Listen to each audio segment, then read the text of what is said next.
आदमी परमात्मा से नहीं जुड़ता, क्योंकि कृत्य तो फिर अहंकार को ही मजबूत कर जाता है। इसलिए तुम क्या करते हो इससे तुम धार्मिक नहीं होते, तुम क्या हो इससे धार्मिक होते हो। कोई आदमी कहता मैंने दान किया, कोई आदमी कहता मैंने मंदिर बनाया, कोई आदमी कहता है मैंने गौशाला खोली, कोई आदमी कहता है इतने ब्राह्मणों को भोजन कराता हूं, कोई आदमी कहता देखो अनाथालय चलाता हूं, विधवा आश्रम चलाता हूं। ऐसा फेरिस्त लंबी है करने वालों की, मगर ये धार्मिक है? ये धार्मिक नहीं। अभी इन्हें करने का ख्याल है। अभी ये कहते हैं कि मैंने धर्मशाला बनाई, मैंने मंदिर बनाया। तो ये मंदिर में जो उन्होंने मूर्ति रखी, ये मूर्ति इनके ही मैं की मूर्ति है। चाहे इसको राम कहो, चाहे कृष्ण कहो, चाहे महावीर बुद्ध कहो, कुछ फर्क नहीं पड़ता। अगर इस मूर्ति को जरा गहरे खोदोगे तो तुम इनका नाम ही लिखा हुआ पाओगे। ये मूर्ति इनकी ही है। ये बुद्ध के बहाने इन्होंने अपनी मूर्ति रख ली, अपने हस्ताक्षर कर जाने की कोशिश कर रहे हैं, पत्थरों पर नाम लिख जाने की कोशिश कर रहे हैं। टिके कुछ, बचा रहे कुछ पीछे, याद रह जाए, इतिहास के पन्नों पर कहीं कोई छोटी टिप्पणी रह जाए। जब बोधि धर्म चीन पहुंचा और सम्राट वू ने उससे कहा कि मैंने हजारों के सम्राट वू, आप चक्रवर्ती हैं, आप जैसा धर्म राजा कभी नहीं हुआ, आप राजाओं में भी महाराजा हैं, आपकी कीर्ति सदा रहेगी, आपका पुण्य बड़ा है, स्वर्ग में आपके लिए स्वर्ण महल बनाए जा रहे हैं, आपकी प्रतीक्षा की जा रही, आप साथ में स्वर्ग जाओगे। ऐसी ऐसी बातें उन्होंने कही थी। वो बहुत प्रसन्न हुआ था और वो ने और भी ज्यादा मंदिर बनवाए, और भी भिक्षुओं को भोजन करवाया, और भी शास्त्रों के अनुवाद करवाए, और भी लोगों को बौद्ध धर्म में दीक्षित करवाया। सम्राट वू ने चीन को बौद्ध बनाया। लेकिन ये बोधि धर्म आया, ये कुछ और ढंग का आदमी था, ये असली आदमी था। ऐसे असली आदमियों के सामने खड़े होने में भी प्राण कब जाते। जब बोधि धर्म से पूछा वू ने, जो उसने हमेशा पूछा था और प्रशंसित होकर आनंदित होता था, जब उसने पूछा क्या होगा इसका पुण्य, बोधि धर्म ने उसे ऐसे क्रोध से देखा, बोधि धर्म ने उसकी आंखों में इस तरह भयंकरता से देखा कि जैसे कोई सिंह खड़ा हो और खा जाने को तत्पर। उसने कहा कि पुण्य, कैसा पुण्य? नरक में ना पड़ो तो बहुत, नरक में ना पड़ो तो बहुत। वो ने कहा महाराज आप कहते क्या हैं? वो तो जैसे एक नींद से जागा, अब तक तो किसी ने ये बात नहीं कही थी। उसने कहा आप कहते क्या हैं? मैंने इतने धर्म के कृत्य किए और मैं नरक में ना पड़ूं तो बस। बोधि धर्म ने कहा इसमें पुण्य कुछ भी नहीं, धर्म कुछ भी नहीं। कृत्य में धर्म कैसा? क्योंकि कृत्य में तो करने वाला आ गया, कृत्य में तो अहंकार आ गया। ये तो अहंकार की ही सजावट चल रही।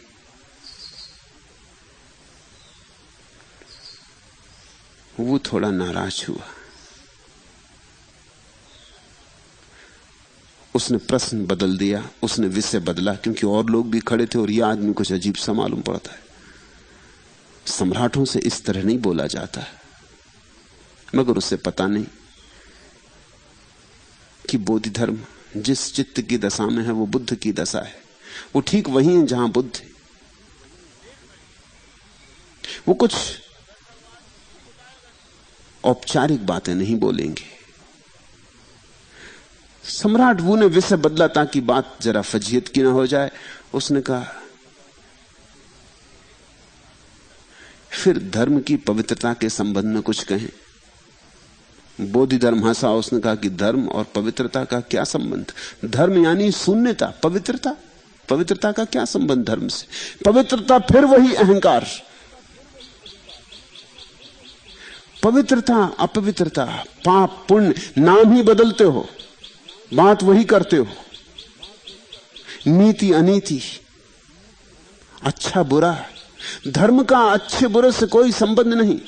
धर्म का संबंध है शून्य भाव से, ना अच्छा ना बुरा, ना कुछ पवित्र ना कुछ अपवित्र। मैं का अभाव धर्म। तब तो जरा सम्राट वो भी नाराज हो गया। उसने कहा फिर आप कौन हैं? अगर धर्म शून्य है तो आप कौन हैं? ये जो मेरे सामने खड़ा बात कर रहा है ये कौन है? बोधिधर्म हंसा और उसने कहा मुझे पता नहीं। ये बड़ा अपूर्व उत्तर है। उसने कहा मुझे पता नहीं। पता भी हो तो मैं हो जाऊं, मुझे कुछ पता नहीं। आप देख लो ये कौन खड़ा है सामने, आप झांक लो ये कौन खड़ा है सामने। मैं खुला हूं, मेरे द्वार खुले, लेकिन मैं कौन हूं ये तो मुझे ही पता नहीं, ये तो किसी को भी पता नहीं।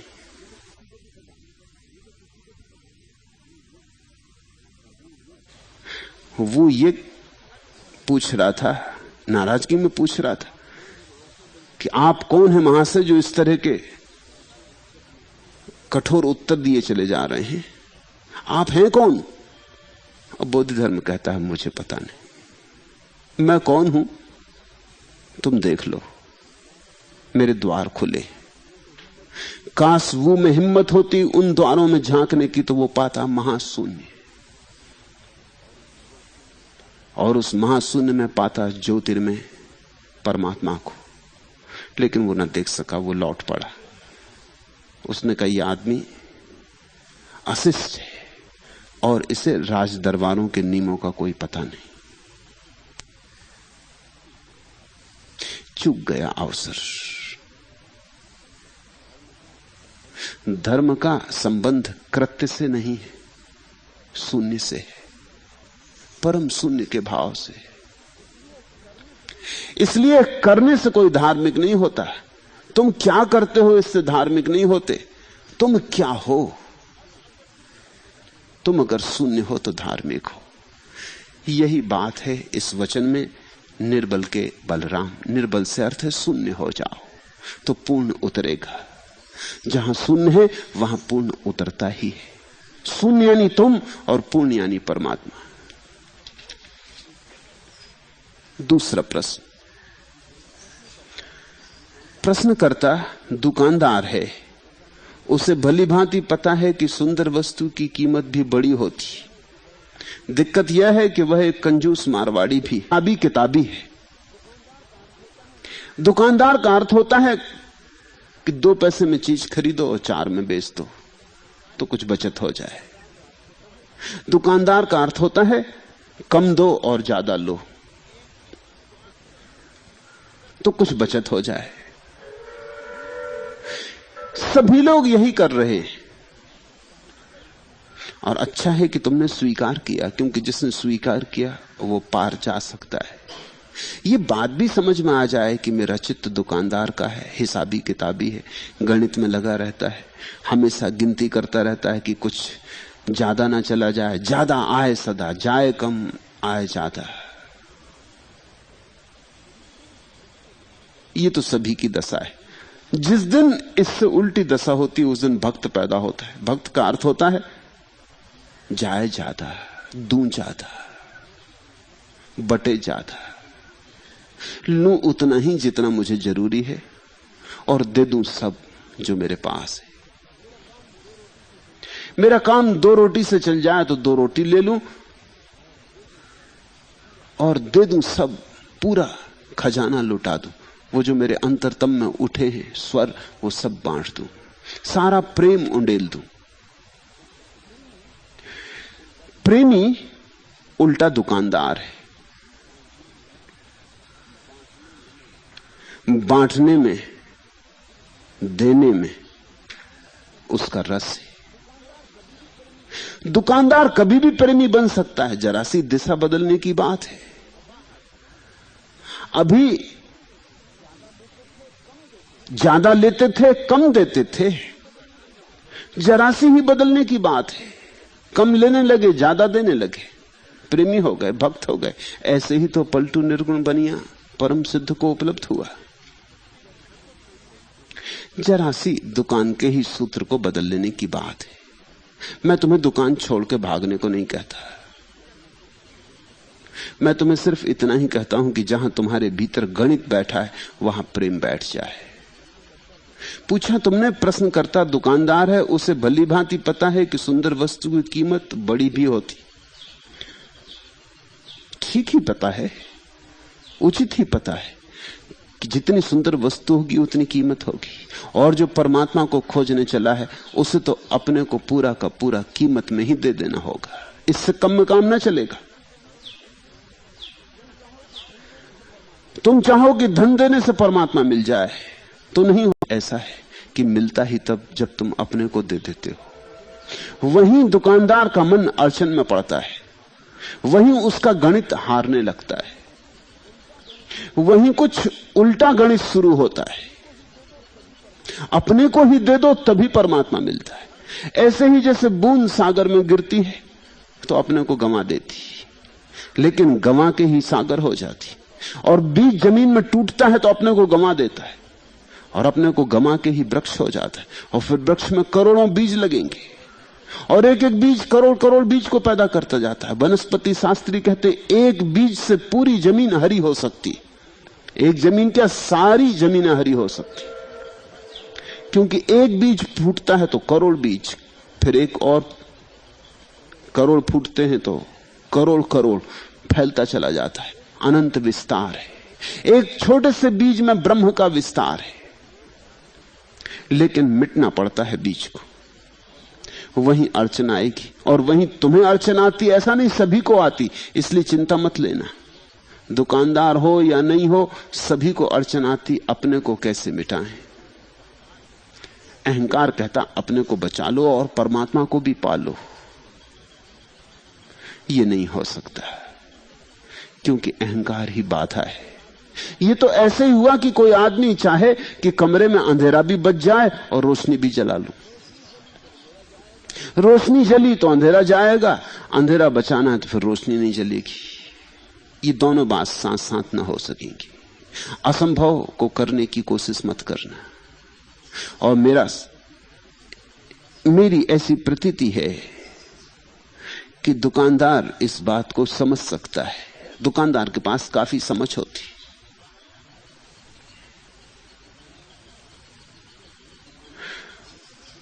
दुकानदार के पास इतना गणित, इतना तर्क होता है कि वो तर्कातीत की भी थोड़ी सी बात समझ ले। तर्कातीत को समझने के लिए भी थोड़े तर्क की जरूरत होती है। जो बुद्धि के पार है उसमें झांकने को भी बुद्धि की जरूरत होती है, और दुकानदार बुद्धि में जीता है। इसलिए इस बात को अड़चन मत मान लेना, इसका उपयोग करो। हर राह के पत्थर को सीढ़ी बनाओ। अब जहां हो, अगर दुकानदार हो, व्यवसायी हो, तो व्यवसाय को ही सीढ़ी बनाओ। अक्सर ऐसा होता है कि हम हर राह की सीढ़ी को पत्थर बना लेते हैं, बजाय पत्थरों को सीढ़ी बनाने की। हमारी दृष्टियां बड़ी नकारात्मक हैं। प्रश्नकर्ता दुकानदार है, उसे भली भांति पता है कि सुंदर वस्तु की कीमत भी बड़ी होती। ठीक पता है। एक और बात पता कर लो कि ये जो परमात्मा है इसकी कीमत बड़ी नहीं होती, इसकी कीमत अपने पूरे होने से चुकानी पड़ती। और बड़ा मजा यह है कि हमारी कीमत ही क्या है, हमारा मूल्य ही क्या है। हम तो सिर्फ अफवाहें हैं, हम तो एक झूठ है। मैंने सुना मुल्ला नसरुद्दीन एक ट्रेन में सफर कर रहा था।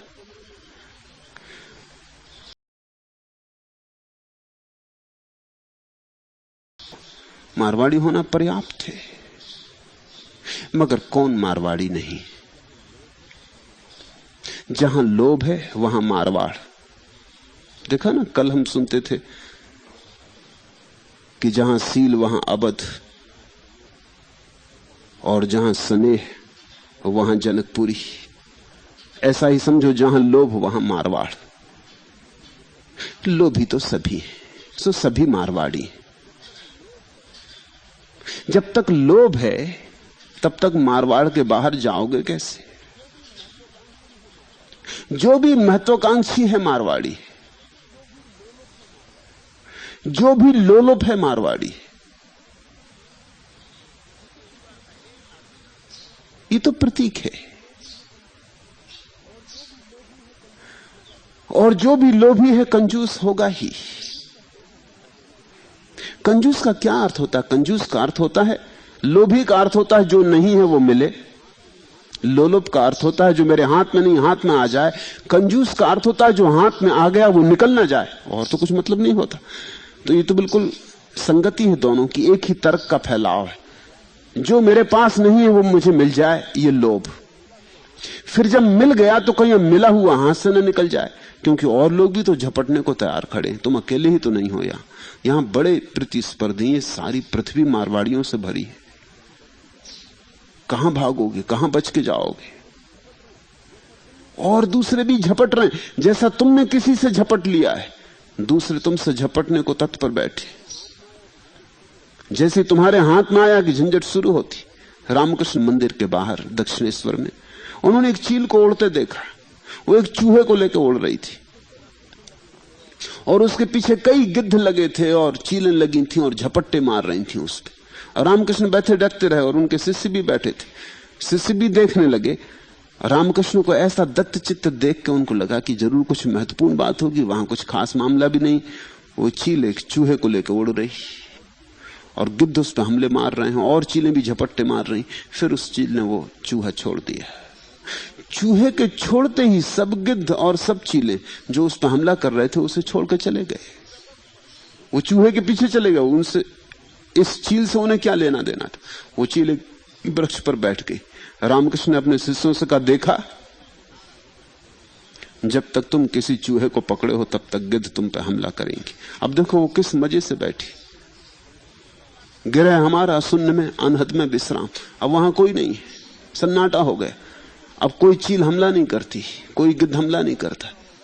अब उस चील को पता चल रहा होगा कि ये मुझ पे हमला कर ही नहीं रहे थे, इनका हमला तो चूहे पर था। मैं भी चूहे को पकड़ रही थी, ये भी चूहे को पकड़ने के प्रतियोगी थे, प्रतिस्पर्धी थे। चूहा छूट गया या छोड़ दिया, बात खत्म हो गई। लोभ का अर्थ है दूसरों के हाथ में जो है वो मेरे हाथ में हो। कंजूसी का अर्थ है जो मेरे हाथ में हो वो मेरे ही हाथ में रहे, किसी और के हाथ में न चला जाए। कंजूसी लोभ की ही छाया है। और मजा यह है कि लोभी सदा दुखी रहेगा और कंजूस सदा भयभीत। लोभी सदा दुखी रहेगा क्योंकि कितना ही तुम पालो, बहुत कुछ सदा पाने को शेष रह जाता है। वो जो नहीं मिला है वो पीड़ा देता है, उसका दंश चुभता है, छाती में छुरी की तरह चुभता है। एक मकान तुमने बना लिया, इससे क्या होता है? बस्ती में 1000 मकान हैं और यही कोई बस्ती तो नहीं, और 1000 बस्तियां हैं। तुम कितना कर लोगे? जितना करोगे वो सदा ही छोटा रहेगा उसके मुकाबले में जो कि शेष करने को। जिंदगी छोटी है। ये 70-80 साल की जिंदगी में कितना कमाओगे? हमेशा पाओगे कि क्षुद्र ही हाथ में लगा। जितना होना था उतना नहीं हो पाया। इसलिए लोभी सदा दुखी, लोभी कभी सुखी नहीं हो सकता। और कंजूस सदा भयभीत, क्योंकि जो हाथ में है वो कोई छीन ना ले। सारे लोग झपट्टा मारने को तैयार है, सब तरफ दुश्मन खड़े। तुम देखते गरीब का कौन दुश्मन? दुश्मन अमीर के होते। तुम्हारे पास कुछ हो तब कोई दुश्मन होता है, तुम्हारे पास कुछ ना हो तो कौन दुश्मन होता है? तुम देखते हो बस्ती में तुम्हारे राजनेता घूमता रहता था, कोई दुश्मन नहीं था। जैसे वो मिनिस्टर हो जाता है फिर मुश्किल खड़ी हो जाती है, फिर वो निकल के घूम नहीं सकता, फिर खतरा है, फिर घिराव होगा, आंदोलन होगा, विरोध में प्रदर्शन निकलेगा, पत्थरबाजी होगी, जूते फेंके जाएंगे। अभी देखा मुरारजी भाई भी कोई जूते नहीं फेंकता था, अब लोग फेंकने लगे, फेंकेंगे जूते। अभी पूना में ही फेंके, कोई नहीं फेंक रहा था जूते, किसी को प्रयोजन नहीं था। जब तक तुम्हारे हाथ में चूहा ना हो किसी को कोई मतलब नहीं। चूहा हाथ में आया कि सबको मतलब है, क्योंकि वो चूहा औरों को भी चाहिए। तो जैसे ही तुम्हारे हाथ में पद हो, प्रतिष्ठा हो, धन हो, वैसे ही तुम अड़चन में पड़े, फिर उसकी रक्षा करनी पड़ती, फिर सब तरफ से इंतजाम करना पड़ता है कि कोई छीन ना ले, कोई झपट ना ले। जिनके पास कुछ नहीं वो मजे से सो सकते हैं, लेकिन जिसके पास कुछ है वो कैसे सोए? जो सो नहीं पाता। लोभ और कंजूस के बीच में फंस के, इन दो चाकों के बीच में आदमी पिस जाता है। ये कोई बड़ी होशियारी नहीं है।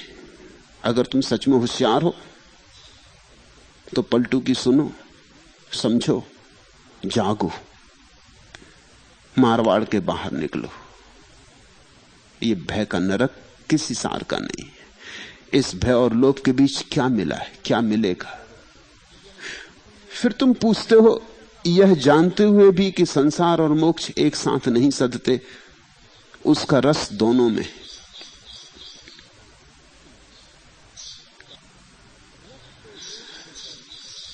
रस तो एक ही है, दुनिया में दो रस नहीं।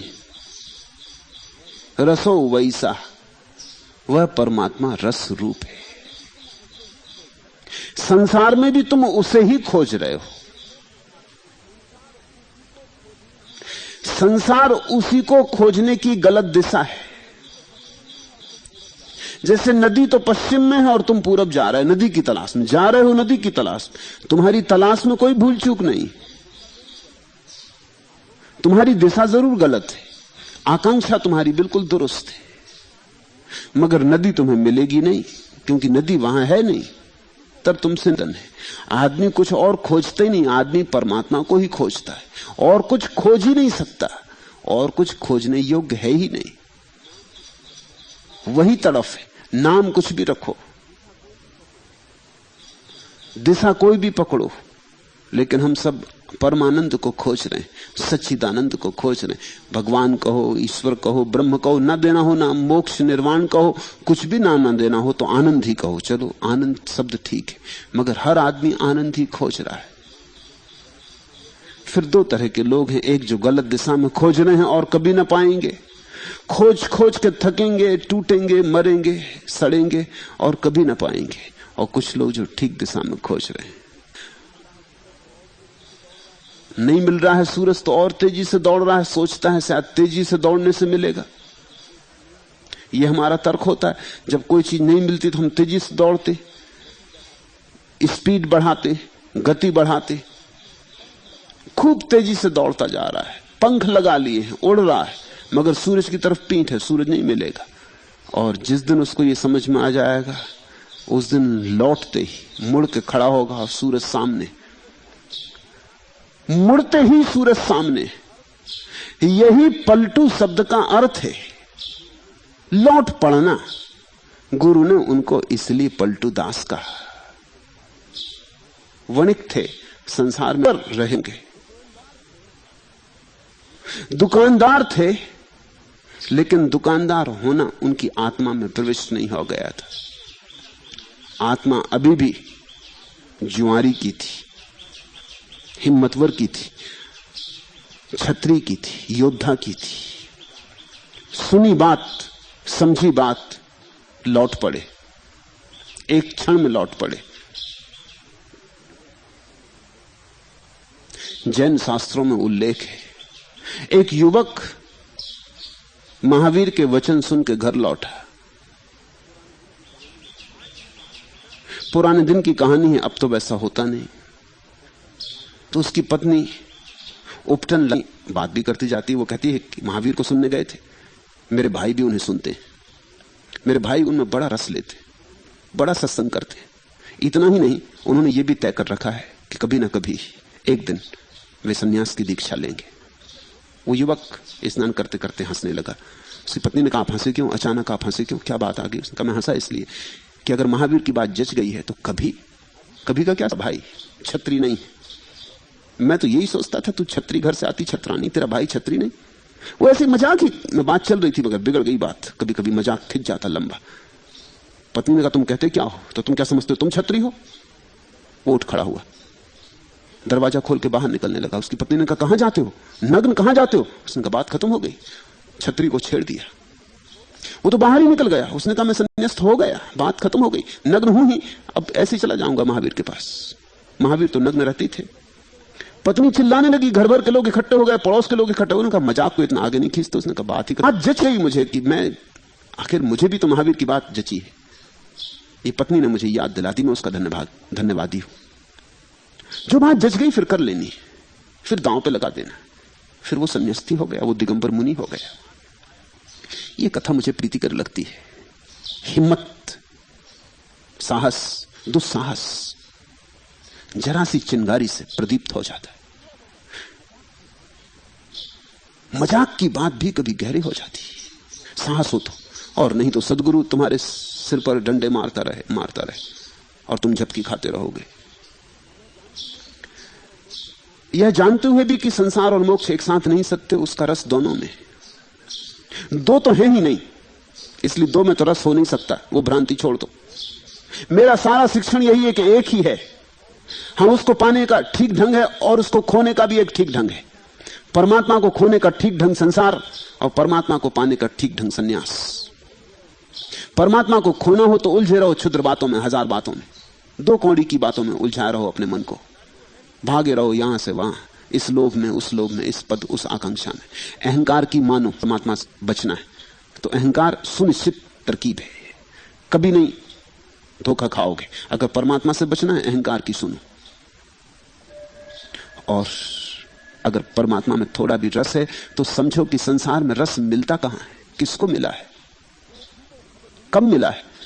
एक भी तो खबर नहीं है सदियों सदियों में, इतने लंबे इतिहास में एक आदमी भी तो गवाह नहीं है कि जो कह सके मुझे संसार में रस मिला। चाहा सभी ने, मिला किसको। चाहोगे तुम भी, गमाओगे तुम भी, पाओगे नहीं।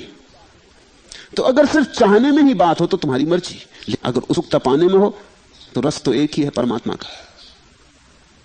तुम जब अपनी पत्नी में डूबते हो या अपने पति में डूबते हो तब भी तुम परमात्मा का ही रस लेना चाह रहे हो, सिर्फ तुमने जरा लंबा रास्ता चुना है। देह, फिर देह के भीतर मन है और मन के भीतर आत्मा है और आत्मा के भीतर परमात्मा छिपा है। तुम पत्नी की देह में ही उलझ गए तो ऐसा हुआ कि छीलने चले थे प्याज की गांठ को, बस पहली ही परत उघाड़ पाए।